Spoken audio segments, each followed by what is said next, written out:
We invite you all to use this arena to put it to work so that it may truly fill the measure of its creation, that being to make the state of Utah and the city of Salt Lake an even better place to live and to work and to play. 1, 2, 3. And play they did. For Larry Miller and the Utah Jazz, the 1991-92 season signified a new beginning as the franchise moved into their new home, the Delta Center, a new 20,000-seat state-of-the-art facility that would be witness to one of the finest runs in club history. And in its inaugural season was named the site of next year's NBA All-Star Game. Thanks to all of you who came here tonight to celebrate this occasion with us. Let's fire this puppy up and see if it runs.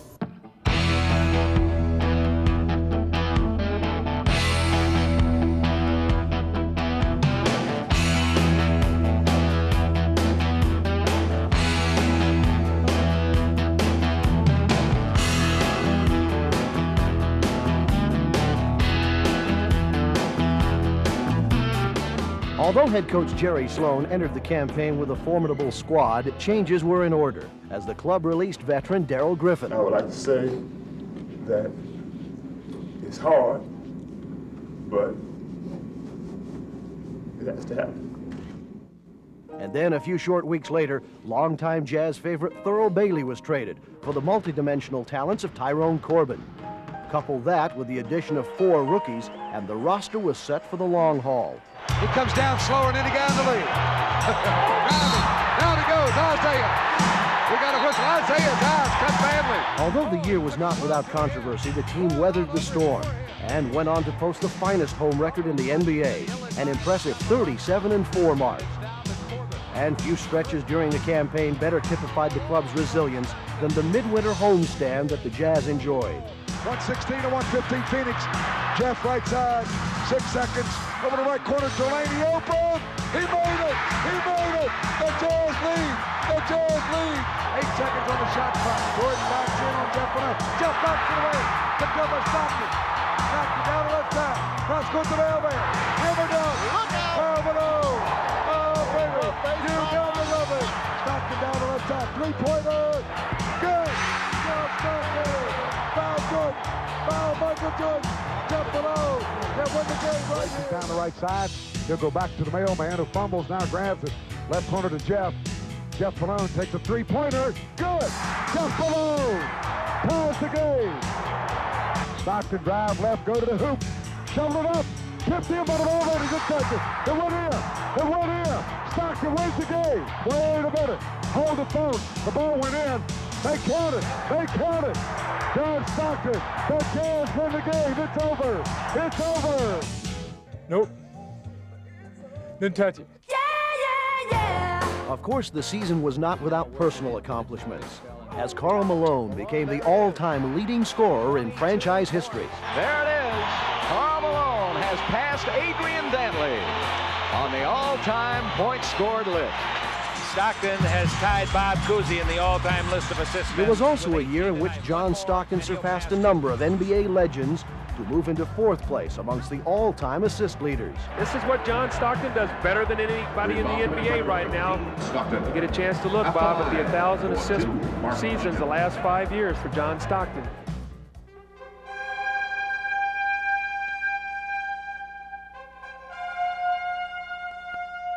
Couple that with the fact that both John and Karl were chosen to our Olympic squad, and the stage was set for quite a season. Shot clock at 10 seconds, a minute and 5 seconds left in the game. Stockton down the middle of the mailman. He's there. Scoring the layup. Oh, what a play. But in this league, the real measure of success comes from winning. And this was never more evident than when the Jazz captured the Midwest Division title, posting the second-best record in the West, thus securing home court advantage through the first 2 rounds of the playoffs. Jazz and the Clippers, and that special playoff series program. And with that, the franchise entered postseason play as the club hosted the Los Angeles Clippers in an explosive first-round encounter.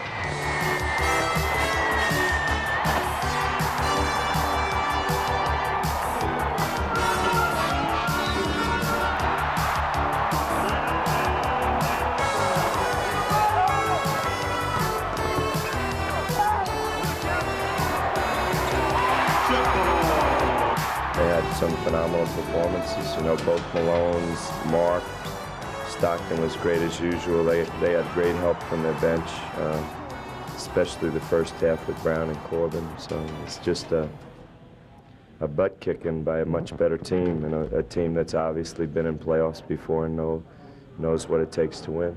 8 seconds on the shot to Stockton. He'll penetrate to Corbin. Left side jumper. Yes. Open the refrigerator, baby.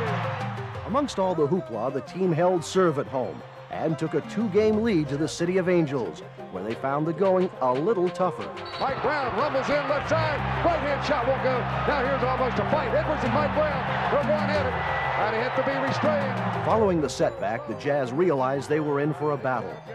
But before they could get in Game 4, tragedy struck the nation. Riots broke out in LA, and our attention was diverted from the game itself to the grim reality of the situation at hand.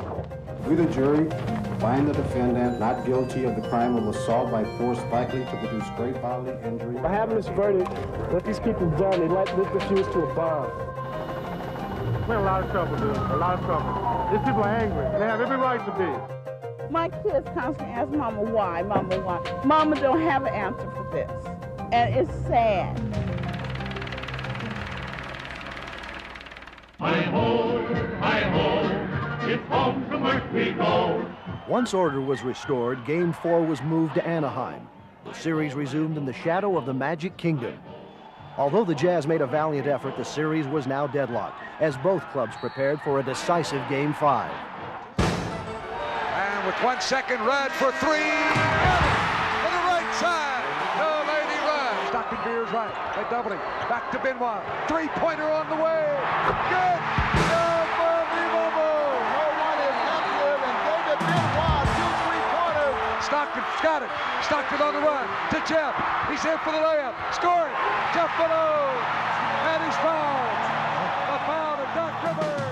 With the victory, the Utah Jazz moved on to the Western Conference semifinal, where they would meet the Seattle Supersonics in a best-of-7 matchup. It would pit the Jazz against the only club to defeat them twice on their own turf. You know, that's a team who wanted to play us, and they got us. But on this occasion, the Sonics would need a little more to go on. Stolen by Jeff Malone, and Stockton knocked it away. Stock on the run. Alley-oop to Benoit. Oh, baby! Oh, baby! Stockton is making the drive. Second man, there's Jeff. Gave it up, missing. Carl jams it in. Boy, what timing. He knew that was coming off, and he went high. Boy, he could smell the high bounce. Right side of Mike Brown. He lumbers in there. With 1 game under their belt, the Jazz entered the second with a renewed vengeance as these two Titans clashed once again. Stockton up top. Stockton penetrates. Right side of Jeff. He'll drive. He'll hang it up. It's good. Jeff below. With a 2-game lead in hand, both clubs traveled to the Pacific Northwest as the battle moved back to Seattle. Although the game was close, the Supersonics prevailed in the end to set up a Tuesday night encounter that the Jazz intended to win. Carl below, power the alley. Following one of the club's greatest playoff road wins, both teams returned to the friendly confines of the Delta Center, where the Jazz looked to close out the Sonics once and for all. Left corner, David Benoit, low to Carl. He's got it, reverse it. It's good. What a shot by the Mailman. Jeff left to right. The floater coming up. No, a fader. The shot good. Oh, baby. Stockton to midcourt. Stockton, a three-pointer at the buzzer. Yes! John Stockton! Is he unbelievable? Carl on the screen. He rolls. Stockton, Carl, drive, hand, score. The Mailman from John Stockton. Stockton whipped under those big boards.